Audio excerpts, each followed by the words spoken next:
All right, so for the first time in, over 50 years, the most famous letter in the business world has a brand new author. We're going to dive into the very first Berkshire Hathaway annual report from new CEO Greg Abel. We'll try to figure out what it's really signaling for the future of this, legendary company. So the big question on everyone's mind is, what's actually changed? And maybe even more important, what's staying the same? And you got to start right here. Greg will keep the culture. That was the ultimate endorsement from the late, great Charlie Munger, right? And it's really the central promise that Greg Abel builds his entire first letter around. The question on every single investor's mind is pretty simple. Can the magic that Warren and Charlie built, can it really continue? And Abel, well, he wastes absolutely no time addressing that head-on. So yeah, that new voice, it belongs to Greg Abel. And let's be real, he is stepping into some absolutely enormous shoes. He's taking over the letter that generations of investors have basically treated as gospel. So his first words? They're not just some corporate update. No, this is a very deliberate effort to set the tone for Berkshire's entire next chapter. Okay, and what's really interesting here is where Abel chooses to begin. You'd think he'd jump right into the numbers, right? Nope. Before a single dollar figure is even mentioned, he spends pages just reassuring shareholders that the core philosophy, the very DNA of Berkshire, is not changing. He's making it crystal clear that the culture is the cause of their success, not just some happy byproduct of it.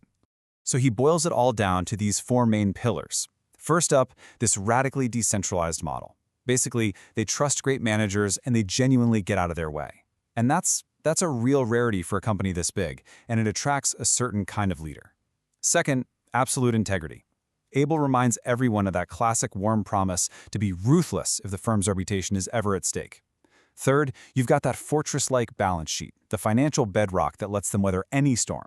And fourth, this really deep-seated capital discipline. It's a commitment to being patient and totally rational with every single dollar. Abel's message is super clear. These aren't just feel-good values. No, this is the actual machine that drives a success. Okay, so that's the philosophy, the big idea. But how does that actually translate into results? The money. Let's dig into the numbers and see how this culture really performs on the bottom line. All right, here's the key number Berkshire always wants you to focus on. Operating earnings. So what is that? Well, it basically strips out all the wild up and down swings from their stock portfolio and just shows you how the actual real businesses are performing day to day. And the number? $44.5 billion. That is just an immense figure.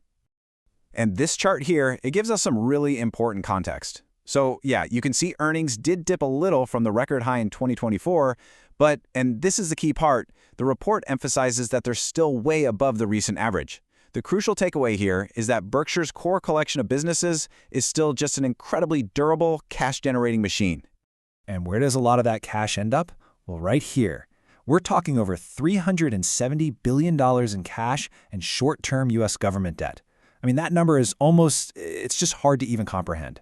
And it is one of the single most important parts of Berkshire's entire strategy. So Abel calls this our dry powder. And you got to understand, this is not just money sitting idle in a bank account. No way. It's a strategic asset. It's what gives Berkshire the power to act decisively and, to quote the letter, when others are tentative or fearful. So think about it. When financial storms hit, Berkshire doesn't just hunker down and survive. It goes shopping. So, okay, how is that giant war chest actually being used? Well, if we take a look at some of their recent acquisitions, we get a really fascinating glimpse into how the company's philosophy is being put into practice right now. And wow, what a contrast we see here. On one hand, you've got OxyChem, this massive industrial giant. And then, on the other hand, you have Bell Laboratories, a family-owned rodent control business. This just perfectly illustrates the Berkshire way, doesn't it? They do not care about size or what industry is glamorous. All they care about are durable businesses with great managers, whether that business is making industrial chemicals or, taking care of pests. What's just as important as what they buy is what they're willing to admit. In a move that feels like it was ripped straight from the Warren Buffett playbook, Abel is brutally honest about that huge investment in Kraft Heinz. He calls the return well short of adequate. And that right there, that proves the culture of extreme honesty is alive and well. You're just not going to find any corporate spin here. Okay, so when you boil this whole thing down, this entire 100-plus page report, what's the single most important message? What's the big golden nugget from this very first letter of the new era? It really comes down to this. Abel's core argument is that the culture itself is the competitive advantage. That whole partnership attitude, the discipline, the integrity, it's not just talk.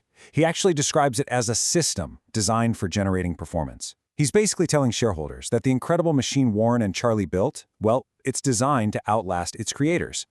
And that, of course, leaves us with the ultimate question, doesn't it? Greg Abel's first letter is, without a doubt, a powerful and reassuring statement. He's saying that Berkshire's most valuable asset, its culture, is totally secure. But as this new chapter begins to unfold, the whole world is going to be watching to see if a system designed by geniuses can actually continue to thrive now that they're no longer at the helm.